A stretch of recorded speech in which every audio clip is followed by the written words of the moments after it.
अस्सलाम वालेकुम जी, मैं हूं ज़िया बलोच और आप मुझे यूट्यूब चैनल पर देख रहे हैं। आज सिर्फ दो हवालों से गुफ्तगू करनी है। पहली बात तो यह है कि IMF से मुआहदा किसने किया, इमरान खान ने किया या किसी और ने किया। और दूसरी बात यह है कि ये जो नैब है, नेशनल अकाउंटेबिलिटी ब्यूरो है, ये बदउनवानी के ख़िलाफ़ जो एक इदारा है एहतसाब का, ये आखिर किसके कंट्रोल में था? ये क्या वाकई इमरान खान साबिक वज़ीर आज़म के कंट्रोल में था या किसी और के कंट्रोल में था? क्योंकि ये IMF का वो मुआहदा है कि जिसकी वजह से पाकिस्तान महंगाई की इंतहाई शरह को भुगत रहे हैं। लोग परेशान हैं, उनसे उनके रोज़मर्रा के मामला चलाए नहीं जा रहे। महंगाई एक बड़े अफरीद का और बड़े अजदे का शक्ल इख्तियार कर चुकी है और वो गरीब को खाए जा रही है। इस हवाले से जब शहबाज हुकूमत से बात की जाती है तो वो कहते हैं कि ये मुआहदा हमने नहीं किया बल्कि ये इमरान खान हुकूमत ने किया था और इंतहाई सख्त शराइत के साथ ये मुआहदा कबूल किया गया था। हम मजबूर हैं, हम इस मुआहदे को आगे बढ़ाने के लिए लाचार हैं, हमारे पास और कोई ऑप्शन नहीं है, लिहाजा हमने इसको आगे ले जाना है। इसके अगर जिम्मेदार हैं तो इमरान खान हैं। अच्छा, दूसरी जो बात अपोजिशन करती है वो ये कहती है कि अपोजिशन उस वक्त के इमरान खान ने, वज़ीर आज़म ने अपोजिशन के खिलाफ बदतरीन हरबे इस्तेमाल किए, नैब को एक टूल के तौर पर इस्तेमाल किया और अपने सियासी मुखालफिन को चुन चुन कर जेलों में डाला, उन पर केस बनाए, लेकिन ये उनमें से कोई भी केस साबित नहीं हो सका और वो सज़ाएं भुगतने के बाद और बड़े बड़े जनाब दावों के बावजूद वो सज़ाएं मुकम्मल नहीं हो सकी और उनको रिहा करना पड़ा, अदालतों ने रिहा कर दिया और वो कहते हैं कि हम लोग सुरखरू होकर आए। तो ये भी कहते हैं कि ये विक्टिमाइजेशन जो थी, पॉलिटिकल विक्टिमाइजेशन थी, जो सियासी किस्म का ये जो जुल्म था, ये इमरान खान ने उनसे रवा रखा। तो क्या हकीकत यही है या कुछ और है? इस हवाले से हम इमरान खान साहब की बात सुनते हैं तो वो कहते हैं कि नैब उनके कंट्रोल में ही नहीं था। वो कहते हैं कि जिन लोगों के नैब कंट्रोल में था वो लोग नहीं चाहते थे कि करप्शन के खिलाफ कोई ये केस यकसू हों और अंजाम को पहुंचे, बल्कि उन्होंने जानबूझकर इन केसों को अधूरा छोड़ दिया, उनमें ऐसे सुकम डाले और उनको मजबूर किया। जो लोग गिरफ्तार थे वो जमानत पर आसानी के साथ रिहा हो गए और वो बाहर आ गए। अच्छा, इमरान खान का जो दूसरा है वो कहते हैं कि हमें कहा जाता था उस वक्त कि आप एहतसाब की बात ना करें, आप नैब की बात ना करें, करप्शन केसेस की बात ना करें, बल्कि आप इकोनॉमी पर तवज्जो दें। इमरान खान का कहना यह है कि मेरा उस वक्त भी मौक़िफ़ यही था, अब भी ये मौक़िफ़ है कि जब तक हम अपनी सियासत से और अपनी मुईशत से करप्शन को ख़त्म नहीं कर लेते, हमारी इकोनॉमी ठीक नहीं हो सकती, हमारी मुईशत ठीक नहीं हो सकती, हमारे यहाँ गुर्बत ख़त्म नहीं हो सकती और हमारे यहाँ मुआशरा बेहतरीन नहीं बन सकता। तो इस हवाले से इमरान खान का जो इशारा होता था वो साबिक इस्टेब्लिशमेंट की तरफ था। साबिक इस्टेब्लिशमेंट के जो सरबराह थे और आर्मी के जो चीफ थे, जनरल कमर जावेद बाजवा हैं, अब उन्होंने अपनी मौक़िफ़ भी बयान करना शुरू कर दिया, अगरचे वो पाकिस्तान में नहीं है और इस वक्त वो बिरून मुल्क ट्रैफिक के इशारों पर खड़े होते हैं और पाकिस्तान में ये बात कही जा रही है कि बिरून मुल्क के जो ट्रैफिक इशारे हैं वो भी इस कदर मजबूत हैं जितना पाकिस्तानी आइन मजबूत नहीं है। साबिक आर्मी चीफ जब चाहते थे आइन को जिस तरह चाहते थे तोड़ मरोड़ कर रख देते थे, लेकिन बिरून मुल्क के इशारे जो हैं, ट्रैफिक के इशारे ज़्यादा ताकतवर हैं वो उन पर वो खड़े होने पर मजबूर हो जाते हैं। तो साबिक army chief general Qamar Javed Bajwa ने अपने ख्यालात का इजहार भी करना शुरू कर दिया है। अगरचे वो डायरेक्ट बात नहीं कर रहे, लेकिन मारूफ जर्नलिस्ट जनाब जावेद चौधरी के ज़रिए वो अपने ख्यालात का इजहार करते हैं। जनाब जावेद चौधरी साहब साबिक army chief general Qamar Javed Bajwa के साथ होने वाली मुलाकातों के हवाले से मुतअद्दिद कॉलम लिख चुके हैं। अब जो उनका आखिरी कॉलम आया है वो इंतहाई अहम तरीन है, जिसका उन्वान इन्होंने इस बुनियाद पर रखा कि वो कहते हैं कि आर्मी चीफ का ख्याल ये है कि उन्होंने आखिर इमरान खान की हुकूमत को क्यों निकाला। तो उसका जवाब ये है, वो कहते हैं कि हमारी रीडिंग थी, यानी जनरल कमर जावेद बाजवा साहब कहते हैं कि हमारी रीडिंग थी, अगर ये लोग यानी PTI वाले लोग रहे तो मुल्क नहीं रहेगा। लिहाजा हमने सिक्योरिटी रिस्क समझकर इनको इक़्तिदार से हटाया। मतलब ये सबसे पहला एतराफ़ है, सबसे बड़ा एतराफ़ है जो साबिक आर्मी चीफ की तरफ से किया जा रहा है कि हाँ, इन लोगों को ये जो पीटीआई की हुकूमत थी उनको जो ख़त्म किया है वो हमने किया है, क्योंकि ये सिक्योरिटी थ्रेट बन गए थे और जब तक ये रहते तो ये हुकूमत और पाकिस्तान नहीं रह सकता था। इस पर अगरचे जवाब दिया जा रहा है कि साबिक आर्मी चीफ को कोई हक नहीं है, सिटिंग आर्मी चीफ को भी कोई हक नहीं है कि वो हुकूमतों का फैसला करे, क्योंकि हुकूमतों का फैसला करना अवाम का काम है, आर्मी का काम नहीं है, एस्टेब्लिशमेंट का काम नहीं है। बहरहाल ये तो मामला चल रहे हैं और मुख्तलिफ हमारे जो जर्नलिस्ट हैं और जो मुख्तलिफ तज्जियाकार हैं वो इस पॉइंट पर गुफ्तगू कर रहे हैं, लेकिन मैं 2 पॉइंट्स पर आपकी गुफ्तगू और तवज्जो हासिल करना चाहूँगा। वो इस कॉलम की सिर्फ 3 लाइनें हैं जिससे बहुत कुछ वाज़ेह हो जाता है। इससे पहले कि मैं उन लाइनों पर तज्जिया करूं, हम पहले वो लाइनें एग्जैक्ट उनके अल्फाज में जो जावेद चौधरी ने कोट किए हैं अल्फाज साबिक army chief general Qamar Javed Bajwa साहब के, मैं वो लाइनें और वो तहरीरें और वो 3 लाइनें आपके सामने रख देता हूं। जी, साबिक army chief general Qamar Javed Bajwa साहब कहते हैं कि मसलन हम उन्हें शौकत तरीन को वजीर खजाना बनाने से रोकते रहे। मैंने यानी आर्मी चीफ ने वजीर आज़म इमरान खान से कहा, सर ये अपना बैंक नहीं चला सका, ये इकोनॉमी का भट्ठा बिठा देगा, लेकिन ये ना माने।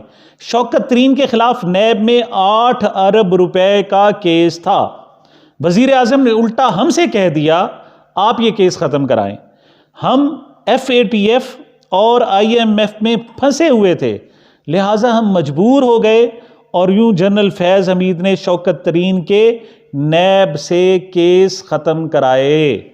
ये तकरीबन 3.5 सतरें बनती हैं, लेकिन हर सतर में एक बहुत बड़ा एतराफ़ मौजूद है। पहली सतर ही देख लें, हम इन्हें शौकत तरीन को वज़ीर आज़म बनाने से रोकते रहे। आर्मी चीफ क्या कहता है वज़ीर आज़म से कि आप इसको वज़ीर ख़जाना ना लगाएं। आप खुद सोचें कि किसी भी हुकूमत की जो जिम्मेदारी होती है उसकी वज़ीर आज़म पर होती है, वो खुद कैबिनेट बनाता है और वो हुकूमत चलाता है, उसकी बिहाव पर तमाम वज़रा जनाब अपने महकमों को चलाते हैं। लेकिन यहाँ पर वज़ीर आज़म इस कदर बाख्तियार था कि उन्हें ये इख्तियार भी नहीं था कि वो अपनी पसंद का कोई वज़ीर ख़जाना लगा लेते। खैर ये आगे मैंने वज़ीर आज़म यानी आर्मी चीफ ने कहा, सर ये अपना बैंक नहीं चला सका, ये इकोनॉमी का भट्ठा बिठा देगा, लेकिन ये नहीं माने। ये पहला जनाब जुर्म इमरान खान का कि जब उसको आर्मी चीफ ने कहा कि आप इस वज़ीर ख़जाना को ना लगाएं तो उन्होंने क्यों नहीं लगाया। जब आर्मी चीफ ने कहा कि आप इसको वज़ीर आला पंजाब ना लगाएं तो उन्होंने क्यों लगाया। जब साबिक उस वक्त आर्मी चीफ ने कहा वज़ीर आज़म को कि आप इसको वज़ीर आज़म पंजाब लगा दें यानी अलीम खान को, तो उन्हें क्यों नहीं लगाया गया। बुज़दार को क्यों नहीं हटाया गया, शौकत तरीन को क्यों वज़ीर ख़जाना बनाया गया। ये हैं सारे के सारे इख्तलाफात। और आगे वज़ीर आज़म ने उल्टा हमसे कह दिया आप ये केस ख़त्म कराएं। शौकत तरीन के खिलाफ नैब में 8 अरब रुपए का केस था और वज़ीर आज़म ने उल्टा हमसे कह दिया आप ये केस ख़त्म कराएं।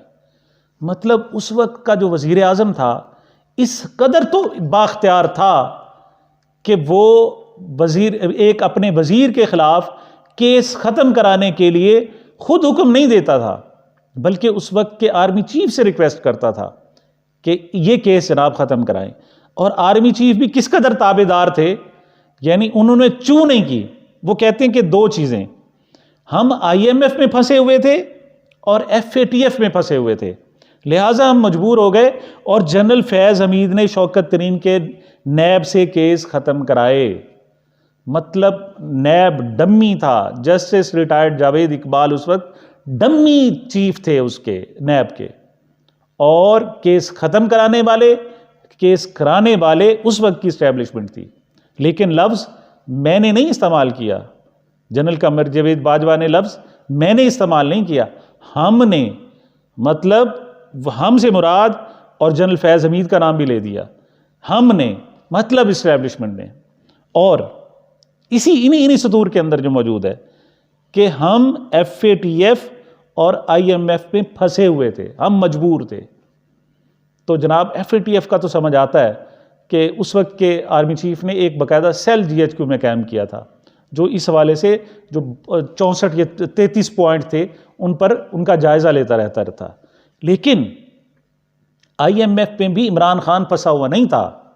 ये जावेद चौधरी साहब की ज़ुबान में जनरल कमर जावेद बाजवा साहब कह रहे हैं कि उस वक्त मुआहिदा IMF से इमरान खान नहीं कर रहा था, मुआहिदा में हम फंसे हुए थे।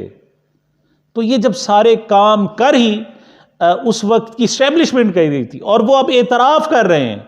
देखें, दो चीज़ें तो एक होता है इकरार, अगर दुरुस्त काम किया जाए तो उसका इकरार किया जाता है और अगर गलत काम किया जाए तो उसका इतराफ़ किया जाता है।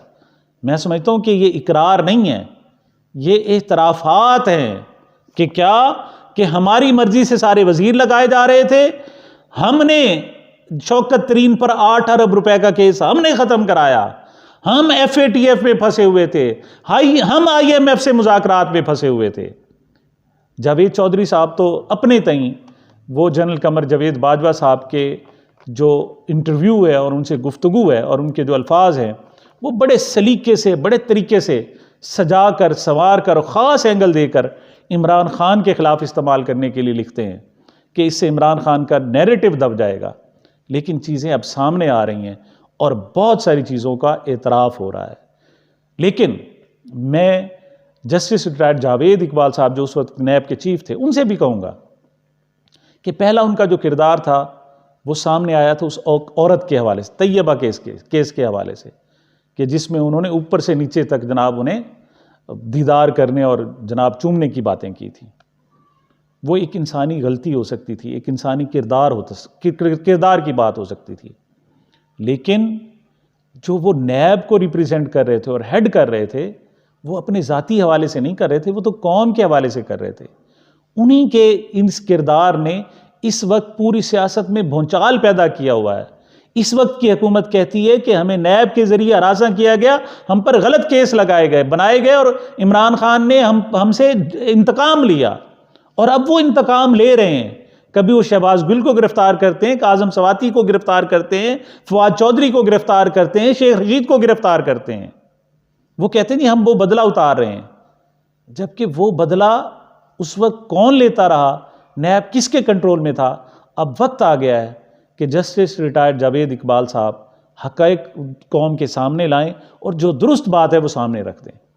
और दूसरा, मैं इमरान खान साहब से भी कहूँगा, इमरान खान साहब साबिक़ वज़ीर आज़म हैं, वो 4 साल तक खामोश रहे। क्यों खामोश रहे? और बिलफ़र्ज़ उस वक्त मसलियत थी, तकाज़ा ये था कि कौम को ना बताया जाए कि नैब कौन चला रहा है, ये सारी सूरत हाल कौन कंट्रोल कर रहा है। अब अगरचे वो इस बात का इकरार कर रहे हैं कि ठीक है उस वक्त नैब मेरे कंट्रोल में नहीं था, लेकिन वो इस बात पर माफ़ी नहीं मांगेंगे कि वो कंप्रोमाइज़ होते रहे 4 साल तक। वो 4 साल तक मजबूरी के आलम में सब कुछ सहते रहे और उन्होंने कौम को दुरुस्त सूरत हाल नहीं बताती। अब वक्त आ गया है कि सिर्फ जनरल कमर जावेद बाजवा ही नहीं बल्कि साबिक़ वज़ीर आज़म इमरान खान साहब भी बहुत सारी बातों का इंकशाफ करें और जो हक़ाइक़ हैं वो कौम के सामने लाए जाएँ। मुझे मेरे इस चैनल को अपनी मोहब्बतों और दुआओं में याद रखिएगा। मिलते हैं एक वक्फे के बाद।